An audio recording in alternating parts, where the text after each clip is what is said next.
today with Charlotte Peake. Charlotte, thanks for coming in. Appreciate No it. problem. Super happy to be here. Excited. Big week of the senior speech. Yes. Had it Monday. Feel really good about it. Yeah. What was that like, giving the speech as the all-school president? It was a little weird because like every day I'm up there giving announcements, kind of introducing the speaker. And this time, and we have two chairs on stage, and that's where like your advisor and then the person who's giving the speech gives it. And then I'm like at the podium in the beginning, and then me like starting at convocation with me in the chair was so weird because my vice president of the whole school introduced me or like said the announcements for the day. So weird just like sitting there, but it was really fun to do. What was the process of writing this speech like? Or how'd you get the message that you wanted? I thought you did a great job. Thank you. Basically, I wanted to talk about something that was relatable and meaningful. You know, people do a lot of funny speeches or talk about like an issue to them, just something that reveals themselves. That's what convocation is about, like to know more about the speaker. And I decided to do something that was a little more serious because I think it's really important to see like when you have a head person, you know, they could seem maybe perfect. I'm not saying I'm perfect, or they could seem really positive all the time. And I wanted to kind of like bring light to the fact that like just because I'm in charge, just because everyone sees me as like the face of something, it doesn't mean like that I'm better than you. Like we're all the same. It's just a title that I have. And you brought up Inside Out, the movie, which I'm ashamed to say I don't think I've ever seen Inside Out. Gotta watch it. Yeah, why did that come up for you? That movie. Well, one of my friends, actually Charlotte Weiss, I was talking to her, and she was like, "Oh my gosh, you're the thing that you want to talk about." Basically, like I was talking about, like not being okay with not being okay, and she was like, "That's the whole reason of Inside Out because you know you see this girl, and we get to meet."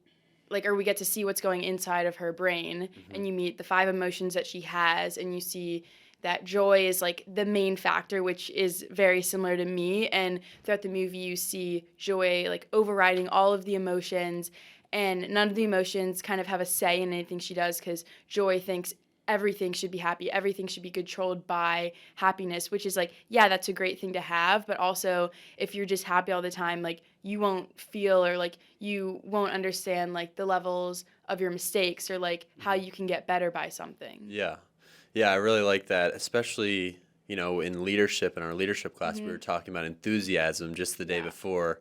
And one of my favorite quotes by Ralph Waldo Emerson is, "Nothing great was ever accomplished without enthusiasm." And I do think of you as a very enthusiastic person. Like, you're very positive and you seem happy every day and upbeat and excited about what you're doing. So I think it was an important message in your speech because, you know, even though you present that, that doesn't mean you're always happy or feeling great. Yeah, and I think now when I think about it, like as I've grown up, like when I was in middle school, I think I kind of shied away from like the uncomfortable emotions. I think everyone's like uncomfortable with like sadness or like hating something that maybe no one else hates. But then as I kind of grew up, I've realized that like I'm trying to think of how to say it. Like as I grew up, I realized that in order to be like a true like to be like truly happy, you also have to feel the emotions because like you have to balance everything in your life, kind of. Yeah, in order to be a complete person, like no one is ever, you know, on what is it, cloud 9 all day long. Yeah, right? and I think like as like even a leader, it's important like to show like the vulnerability of yourself and kind of like that you are complex. You're not just one thing, and you're not just this certain way all the time, because I think like with a lot of things in the public eye, people may think that, but it's not normally true. Yeah, and I feel like we were talking about this yesterday a little bit with Mabel on the podcast, but with social media and just I think the fact that growing up today, I've been thinking about this a lot too, growing up today, and for adults too, but I think mostly for you, your age, you know, you've grown up with social media and you've had to almost exist in two lives, you know, like the real physical world where we're sitting in the room with Cesare and doing a podcast, but also the social online image life, you know, and I think that is not natural for anybody to have to. One life is hard enough, you know. It's hard enough just to be here in person and deal with the ups and downs of our everyday lives anyway, but having to have another life on the computer, on the screen that you're presenting and you're trying to curate and you're trying to keep up for people who follow you. Yeah. It's really hard. And I think that's maybe one of the reasons we're seeing so much depression, anxiety, and loneliness with younger people Yeah. is it's not natural to be able to do both those things. And I think it's like also so consuming. Like everyone is doing it, so that's why everyone wants to do it. They just want to follow. They don't want to like be the odd one out usually. But I think because it's so consuming, it's like affecting like the like generations to come, I guess. And I think it also like loses sight of like like personal connections. Like I remember like in our past English classes and this year, like we've talked about like really finding like the human connection of things and like valuing those because it's getting smaller and smaller because everyone's just always on their phones all the time. So like I think like being always on your phone and thinking you have to do that or even like having the because since they're coming so separated, it just feels like a lot of people are like losing like sight of like the meaning in their lives. Yeah. I wonder, maybe you can give a better answer to this question, but like Ralph Waldo Emerson and Thoreau, they lived in a world that was going so Yeah. fast, and you've got the railroad and you've got the telegraph and the increase in production, and the world was moving so fast that they retreated almost into nature, into a cleaner, more natural environment as a way of rebelling almost, the transcendentalists. And I love studying the transcendentalists because of that reason. And I wonder if, from your perspective, you see younger people saying, I don't want to be on social media or TikTok or all of this stuff because it's not natural. Like, is there a rebelliousness to people realizing, why would I spend 7 hours of my day on my phone? Or is it just, this is our life? I'm not sure because like I don't like one up to this, but I think people are starting to think like this is just like what it is. Like, yeah, I'm gonna always bring my phone here and I'm always gonna do this. Like, I don't know, like I've tried to like I know some like so many people like even like with your nature comment, like people going on walks or runs, like I know people who always bring their phones, but I've started, if I take my dog for a walk, like instead of listening to music, I'll just kind of let myself be or something Yeah. because it's like an easy breakaway. Yeah, like you need to disconnect at some points because I don't know. I'm not a saint. Like I use my phone a lot, and I probably Yeah. if I looked at my hours on my screen time for the week, It's scary. It's It's scary. probably scary, but also I don't know. I feel like I am pretty conscious of putting my phone away when I'm with people Yeah. and trying to limit my social media or just thinking to myself as I'm scrolling, what are you doing? Like there's Yeah. other things you could be doing right now. Yeah, like I definitely try like not to be on it during homework. Like I usually just go right into homework when I'm home, so then like I have time at night, but otherwise like it's so distracting that I just try to almost just throw it across the room so I don't like cuz then I won't even get up to get it. Yeah, and the thing is, it's addicting. Like, Yeah. like we're talking about TikTok, and Oh TikTok yeah.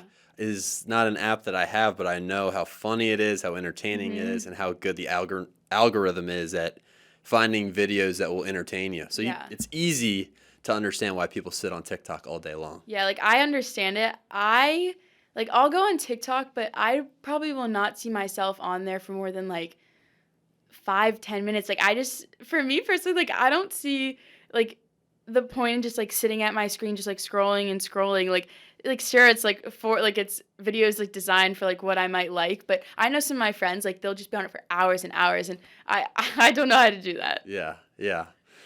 Well, another thing that I really like about coming over to Bryn Mawr and seeing some of the speakers and just being in the auditorium that you guys have your convocation Yeah. is it every day you have a convocation? Yeah, it's every day but Wednesday. We have advisory on Wednesdays, but every other day is usually a senior speech. Oh wow. Okay. So everyone goes at Bryn Mawr. Yes. Sometimes there's like a double if there's not enough space. So this year we have one, but otherwise it's a graduation requirement to give a senior speech. I like that. And I also like the moment of silence you have. Oh yeah.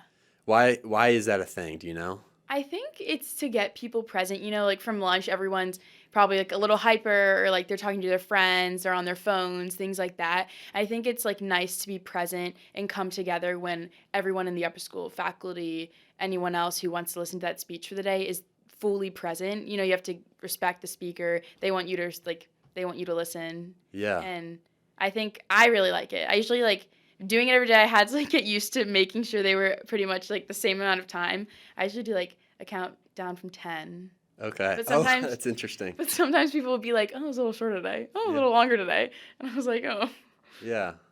Well, I like that practice, yeah, and that could be something that I could use in the classroom a little bit yeah, because I think maybe the hardest part of teaching is getting everyone mhm, in the classroom mentally, not just physically, but mhm, like mentally. I'm here, I'm not looking at my computer.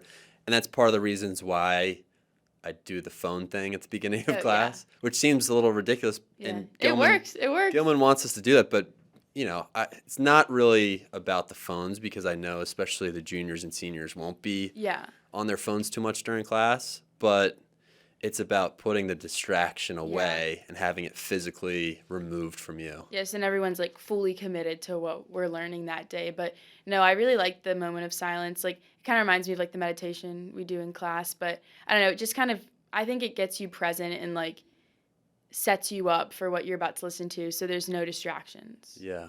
Yeah, And it's a like good thing the that you. noise of like silence, Hmm. like it kind of just like lets your brain be. Like it doesn't let you wander. Like sometimes you'll hear like noises outside, but especially like in Centennial Hall, like our auditorium, it's completely quiet. So I think it's beneficial to a lot of people.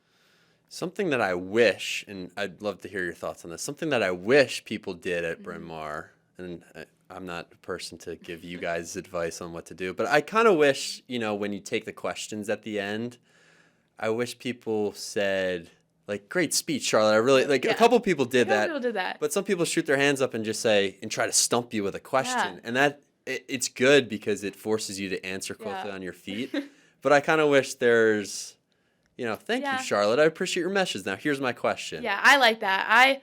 Whenever I've given questions, I think it's like on and off because I don't get to give questions since I'm on stage. But yeah, I appreciate the people who say thank you. I think it's nice and like it actually shows they were listening. But also, I don't know if it's like if they don't say it, it's bad. Like I think it's nice to say it, but also if they don't say it, like I don't think it's a big deal. Yeah. But it's nice to hear. Yeah, and this is not just at Bryn Mawr, it's at Gilman and everywhere, but sometimes when we have guest speakers come Hmm. in and they take questions at the end and people just stand up and ask the question, sometimes I wish there's a norm or a practice of saying, my name is Mr. Scott. I Yeah. teach English here. Thank you for your speech. Now here's my question. Yeah, I just like that a little bit. Yeah, I remember people did that at the like tri school like talk when the NBA player came. I feel Oh, like yeah. I remember someone did that. I forget who, but yeah, I feel like that's always nice because it also makes it personable and like might be like remembered a little bit more. Yeah, yeah, and even though you're the all school president, there are probably still some people Yeah. that you don't know that well, right, at Yeah. your school. I usually try to say hi to people because like I don't want to be scary to anyone. Like I want to like be a friend to everyone. Yeah, So yeah. yeah. Let me ask you what motivated you to want to become president. And I was class president Hmm. in high school, and I don't know what motivated me to do it, but is there something that led you to this position? Well, like I remember in first grade, like I was like, I'm gonna be all school president. Like I saw we do this thing called gym drill, and it's like this whole big dance, like traditional thing. Everyone wears these like sashes. It's really fun, and it's not the all school president, but I saw like the all school captain, which is like they hold like we have like a banner march in gym drill, and they hold it and they give a speech. I was like, wow, like I want to be that person. Like I loved like public speaking. Like I liked really like making things fun for the grade. Hmm. And then when I got to middle school, I was president. We had like officers, and there were like three at a time usually. So I was officer in seventh grade, and then I think I think one or two times I forget because then COVID happened. But then when we got to ninth grade, I wanted to do class president, but also there were new people. Like there was another girl at the time, which we had always kind of like wanted to be president. Like we kind of always ran against each other. And I lost ninth grade and 10th grade.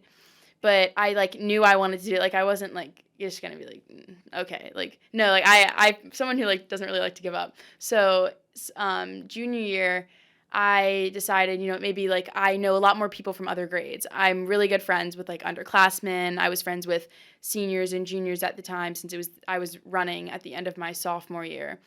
And then after that, I was like, you know what, I'm going to run for all school secretary, which is secretary treasurer. And basically, you kind of send emails weekly to the school. I'm like the third tier of like the all schools. And I was really good friends with the president and vice president. They were seniors at the time. So I was like, why not? Like, I'd always done president, so I was like, maybe just step a little lower this time, and that was like the highest all school I could do. Mm-hmm. And then after I got it, sometimes there's like a trend of like the secretary becoming the president. Not always, but sometimes. And then once I got it, like once I won the secretary, I was like, this is amazing. Like people always like complained about sending the emails, oh, it was so annoying, like whatever, but I loved it. Like I made them super fun, emojis and everything. What is that? What are the emails for? It's like I sent like the schedule for the week. So it'd be like, Got it. hey guys, or I would say like, hey upper school, this week is green week. And I'd be like, this day's even, this day's odd. And I would do fun events. Like I would include sports events, birthdays, fun, like things happening on campus. Say there was like a bake sale or like a drive or something. And like that never like felt like a chore to me. Mm-hmm. But I know like a lot of people who said like, oh, it was so annoying, but I loved it. And then at the end of junior year, I was like, I have to do president. Like even if I lose, like at least I tried. Mm-hmm. And then I ran, and here I am. That's awesome. What do you do as all school president? Like, what is maybe the hardest part of your job? I don't know. Because for like SGA at Bryn Mawr, it's very like I would say it's team based almost. Like we really work together a lot. We meet on Mondays during lunch, and I really work. We call ourselves like SGA Trio, which is like the all school leaders. So it's like me, my vice president, and my secretary, and we work together like all the time. We're always texting, thinking of like fun new ideas, but also in the SGA meetings, like all of the grade reps come because they have for each grade there's a president, a vice president, secretary as well. So there's like 15 of us maybe. Mm-hmm. Yeah. And so we're all working together. You know, like I'm like not always like the deciding factor what the theme of the dance is. Like we kind of all work together, but otherwise like in terms of like what I do separately, I mainly do like a lot of convocations. Like I do the announcements, or sometimes if someone in like the communications office is like, "Hey, can you advertise this?" I can send an email. We do like some tri-school coordination, but otherwise probably like one of like not the hardest things, but like something that I was like, ooh, like I really want to do this right was I had to give a speech on the first day of school, like an opening day speech. Mm-hmm. And it wasn't a senior speech, but it was like an opening day speech, but that turned out well too. But it was really hard like to think of what to write. Yeah. Because it's to like all of the divisions. Like it has to be easily like understandable to lower hard. schoolers. Yeah, I've thought about that before when our head of school does the Thanksgiving or MLK speech or end of the year speech. It's like you've got to entertain the little guys who are running around a little bit, and then you've got to talk to the middle school guys, and then the faculty. I mean, there's just so much to cover in one 15-minute speech or whatever it is. Yeah. Cool. So student council's going well. You're almost. Is this halfway of senior year, you think, right now, about? Yeah. Is it going pretty well so far for you? I think I love my classes. I'm doubling English right now, which I love. I'm taking your class, Leadership Lit, and then I'm taking actually the same day. So I have like English, Math, English, which I really like. What's the other English class? Creative Writing here with Miss Royston. How's that going? I really love it. Like, because I feel like last year in English, like I really learned that English like was not just like assignments. Like, I feel like we do a lot of things creatively, which I really loved, and it made me really like to write. So I was like, why don't I just try this? So, we started with creative writing. It's almost done because we're kind of forming our like revised like portfolio of things. But we did poetry, we did short stories. We're doing like creative nonfiction stories right now. But it's been great. I really like it. She's a fellow too, but she and we're gonna have her on the podcast, I think. But I'm gonna meet with her on Friday at 2:00, and we're just going to do writing for an hour because I feel like just, for me personally in the school year, I'm doing so much grading and lesson prep and other things and podcasting that I don't get a chance to just don't write. You teach history too now? Teaching history too. It's just a lot, of academic things, but I would like to have an hour set aside just to write, Yeah. Like I feel like like the first time when she was like, "Oh, we're gonna do poetry," I was like, "Oh, I don't know if I like poetry." But it was like the way she kind of presents a lot of her assignments is really easy to kind of think of topics to do. Like it's very kind of guided, which made it really fun to write the poetry. What kind of poems are you writing in the class? It was more like in the fall, but we did a lot of like we did like traditional. We did spoken word. Mhm. There was like one called like a sestina. Yeah, Sistina. Yeah. I really liked to write couplets. What else did we do? Oh, we did like free verse. Yeah. Yeah. And we did one other, but it was really fun. We usually have 4 writing prompts usually per unit, Okay. but What's the difference in terms of how she teaches spoken word poetry versus just a regular free verse poem? that was like an add-on, but I know we partnered with I think his name is Mr. Molina, maybe Yeah, he's Mr. an Molina. yeah. Yeah. We went to one of his creative writing classes, and or maybe it's like a poetry, I don't know. And we listened to a lot of people. He's like I guess a spoken word poet. He's excellent. Yeah, so Yeah. he like showed our class some of his poems and he like performed them and it was great. And we spent like a lot of, besides that, we did a lot of video watching and we kind of like analyzed like what factors like make it spoken word. Is it like the performance around it? Is it the way they speak? Is it the way they carry their bodies, move their hands? Mm-hmm. So it was really cool to like analyze each video or like even facial expressions too. Yeah, that's cool. That's great. I can't wait to start writing a little Yeah. bit more. Yeah. Yeah. It's cool that you have it built in and you're writing a lot this year, which is Yeah. good. Writing for your college essays as Yeah. well. Is that still going on or is that over No, now? I finished. I finished like November 31st. You're done. I had my last because I only applied. I applied to like not even 10 because I was like I'm not gonna apply somewhere if I don't actually like it. Yeah. Yeah. And I don't know, but I feel really good about it. Like I used one of like last year in our English class when we were doing a lot of the creative voice Personal. like personal essays and like example ones for ourselves. I used one of those and I like reworked it and I was really happy with it. Good. Yes. Good.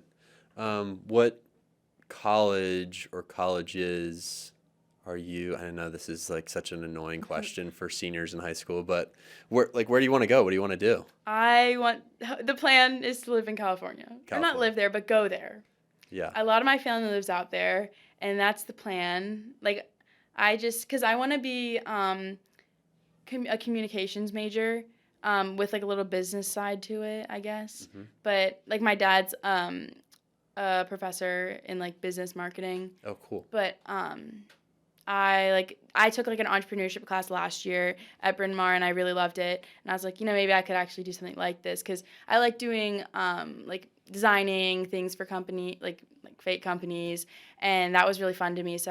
And when I had like an information session at like a college out in California, and it was like the school that I want to go to like within like the institution, and I like fell in love with it. Like it was great. Yeah. Yeah, you can't beat the weather out there. Yeah. Southern California. Yeah. Yeah. That's awesome. Well, I think what people were saying and asking you after your senior speech about like the podcast, like I think communications is a perfect major or idea for you because that's what it seems like you get excited about connecting with people Mm-hmm. and leading people and speaking to people and I think podcasting could be in your future maybe. Is this the first podcast you've ever done? Yes. Nice. But I don't know.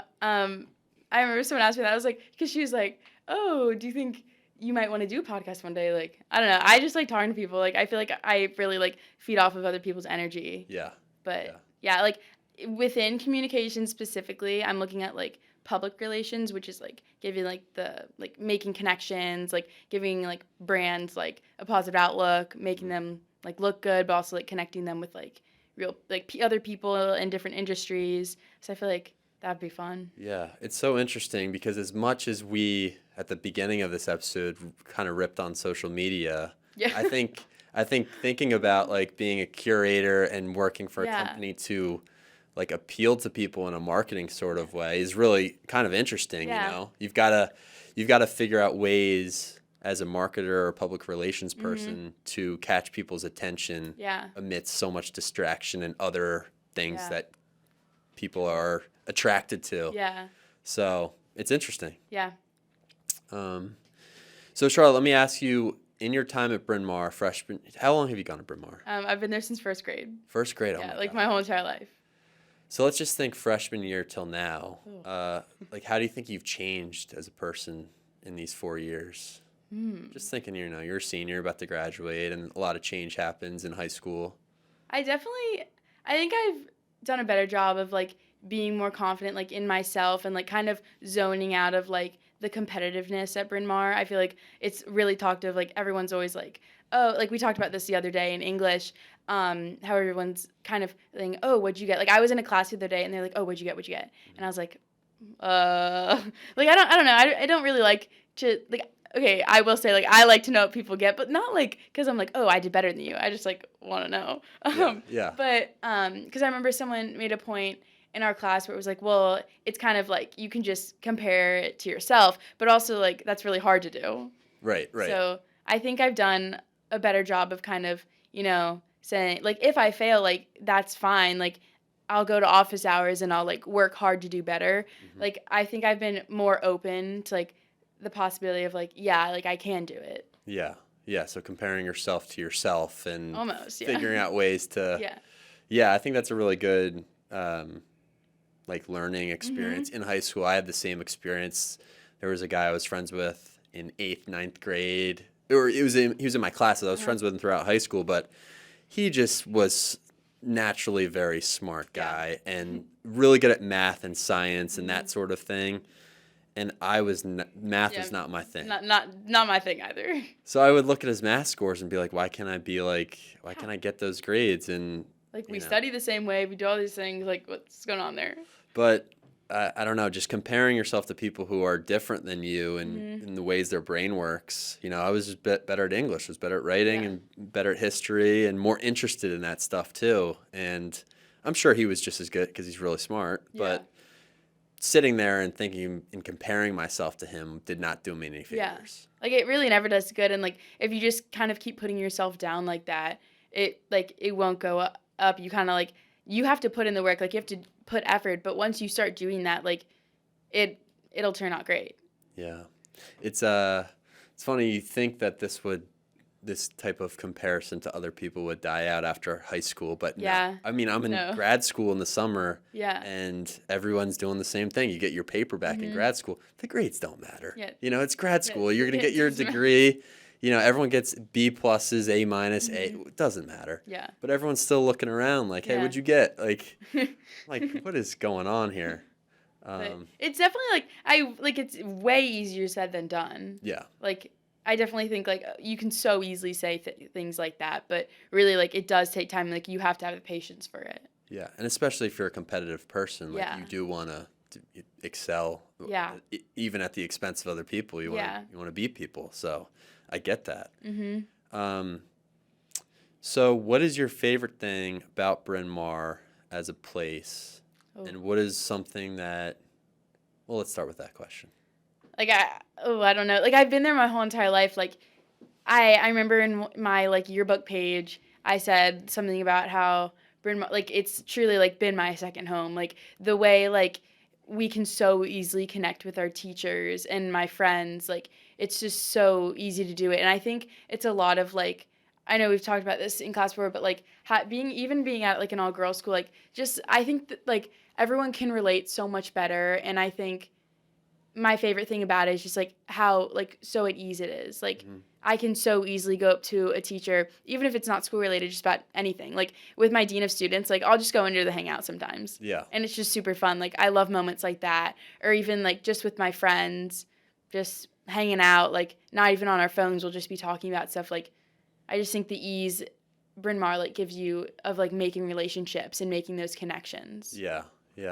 And it was interesting, we were talking in leadership a couple weeks ago about the all-girls school and, who's pro all-school and who's, pro co-ed experience. And I do like the tri-school coordination because I love it. Puts girls and guys in the same room, and before you go to college, you need that. Yeah. But you seem, and I don't want to put words in your mouth, but you seem very pro all girls school. Like this was a beneficial experience for you. Would you agree with Like, that? I do think that if I was at a different school, like, I don't think I would have, like, I think I would have still strived, but I don't think, also, I don't know anything else, but I think I would have, like, I don't think I would have, like, been open to more opportunities or, like, wanted to get involved with more things, because I think sometimes if, like, you mix the two, sometimes, like, it's just a lot more people. It adds, like, a lot more layers of opinions. Hmm. And I think it made it a little easier for me to, I guess,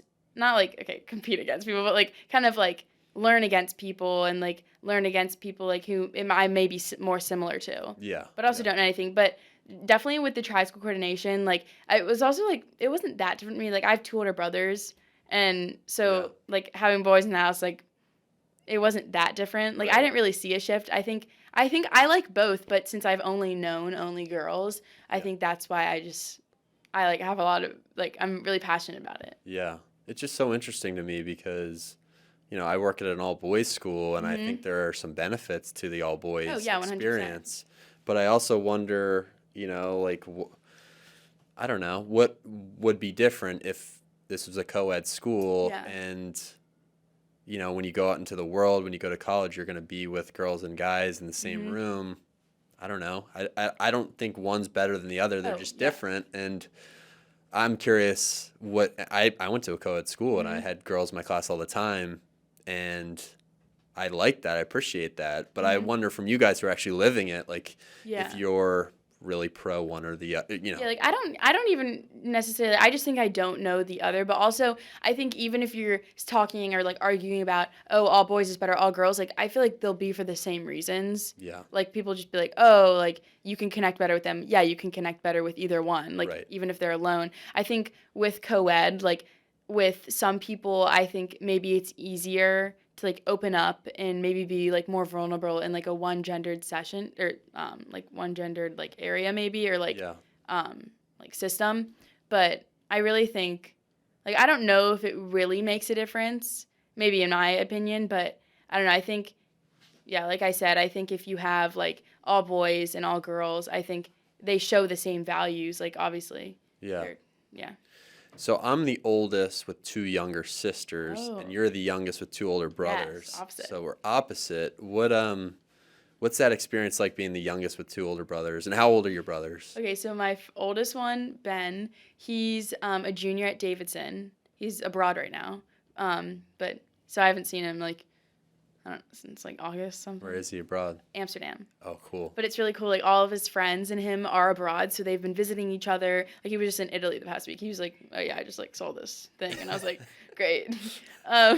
And then my other, okay, Sam. He, oh, and they both went to BL. Gotcha. The oldest one, he was at Gilman till about 8th grade, and then he switched. But then the one right above me, he's a freshman at Charleston, Cool. which I'm looking there too. But I definitely like as we grew up, we weren't very talkative with each other. But then once they went to college, like we talk all the time. Like Yeah. it's so weird. Like having them in the house, like we always fought. Like it was just like I was annoying, they were annoying. Like just the same old, same old. But when my first brother went away, like to Davidson, he started talking to me more. Like he would come home, we would go get food together, which was really fun.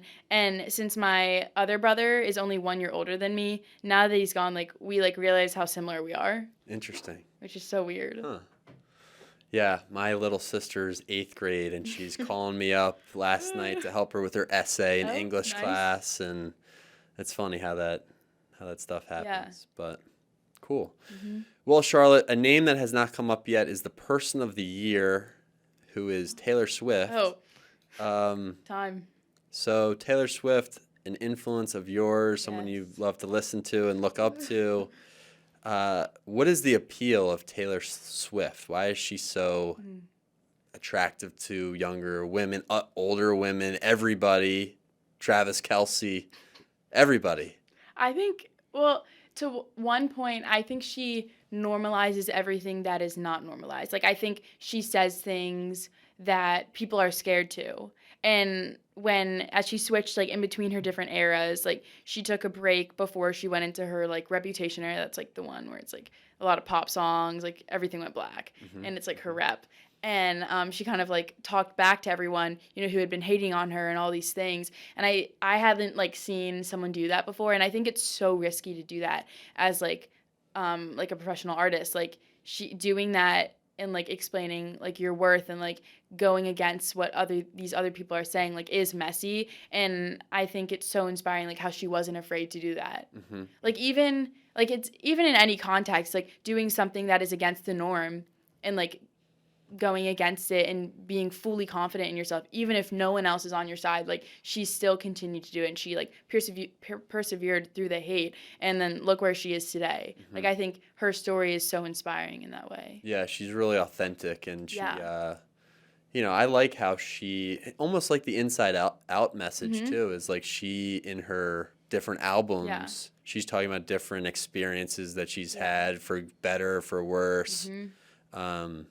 Which you don't get a lot of the time. A lot of it is, you know, doctored or trying to be made Yeah. perfect or just for Yeah. the show. And she's pretty real in that way, Yeah, I like, think. in her Lover album, like, that was, like, the one that's, like, all pink. Like, she mentioned politics. Like, that was the first time where she really exposed, like, her personal views. And I think that's inspiring too, because I think even a lot of people in the public eye, like, they don't want to do that. Mm-hmm. And I think her doing that, like, just, like, shows how amazing she is.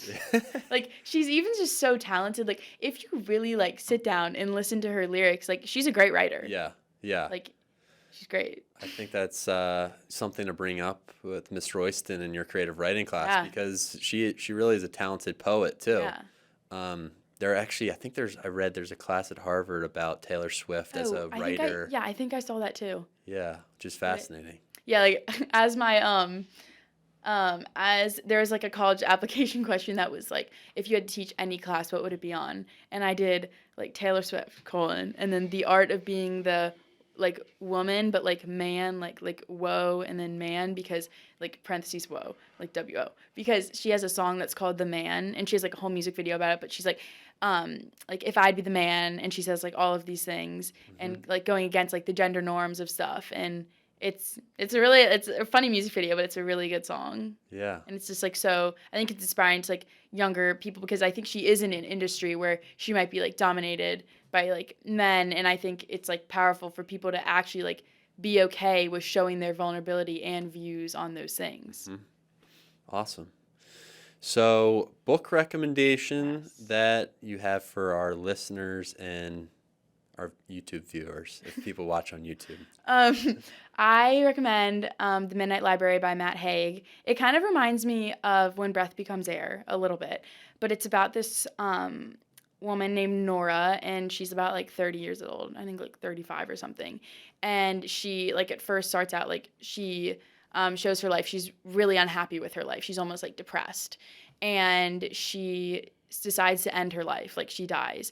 But in between life and death, before she dies, she goes to this place called the Midnight Library, and she's met with this old librarian she had as a child, and it's kind of like her helper in the library. And each book, like, represents a life that she could have lived, or, like, a life, like, in one, it shows that she was an Olympic swimmer. In one, she was, like, analyzing, like, these, like, Antarctic, like, glaciers. In one, she was, like, a mom. Another, she was, like, in her life, but, like, she had a bunch of cats, like, some random things.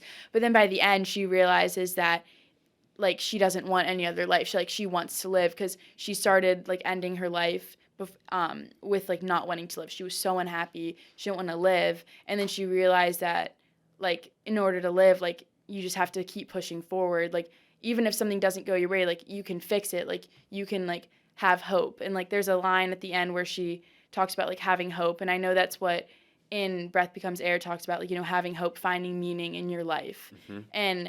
And the thing with Midnight Library is, like, she goes into her life with no meaning, like, thinking of nothing is meaningful, there's nothing going for me. And at the end, she realizes, like, yeah, like, I want to live. Like, I want to do the things I love. Like, I want to find meaning and value. Like, I want to live a life that I'm proud of, kind of. That's awesome. How did you find this book? My mom showed it to me. My mom loves to read. She's always reading. And she showed it to me. And then I was like, you know what, I'm gonna read it. Like I had seen someone, like an influencer I follow, she read it and she was like, this book changed me. Huh. And which is like, oh, changed me. And then I nominated it for summer reading this year, and a lot of people read it, but I reread it and it was really great. Like it just kind of switched like a perspective like on life, I guess. Mm-hmm. Great. Well, thank you for the rec. Thank you for coming in today. Yeah, a lot of fun. It was fun. Yeah. Hope I'll see you tomorrow in class, See you but I tomorrow. hope you have a great not Thanksgiving. Winter break. We've got some time off here. Yes. So how many finals do you have, or I have midterms? 2. Two. Okay. And then I'll have like, I take AP Gov right now to have a paper at the end, but otherwise I have 2, math and AP Environmental Science, which isn't fun, but otherwise. Well, hope you I'll get get 'em some done. good time to relax over break. Yes. And we'll see you in 2024. 2024. All right.